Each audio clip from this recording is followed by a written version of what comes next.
প্রকৃতির মধ্যে টয়লেট করার মজাটাই আলাদা। এটা আম না, বসা দিয়ে খাই, এদিক দিয়ে বাইর করি, এদিক দিয়ে ঢুয়াই। অনেক বছর পর মুক্ত হয়েছি, আদেশ করুন মহারাজ। আমি আমি কোন জায়গার মহারাজ যায়?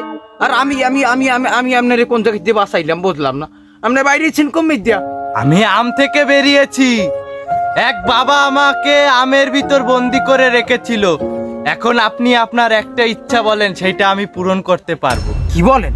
আপনি আমার একটা ইচ্ছা পূরণ করতে পারবেন? এটা তো খুব ভালোই হয়, আমার পরীক্ষা চলতে আছে। আচ্ছা, আপনি আমার এসএসসি পরীক্ষায় যে ভাই লোক একটু নকল করাই দিতে পারবেন? আইছে হেলিকপ্টার মিলন যেভাবে সিসি ক্যামেরা পরীক্ষার হলে লাগায় গার্ড দিতে আছে, আমি যদি ওইখানে যাই, আমারে সিসি ক্যামেরায় দেখার পর বাবার কাছে আবার ফোন দেবে আর বাবা আমারে আবার আটকাই থবে। এর থেকে আপনি গুয়া মারান, আমি যাই।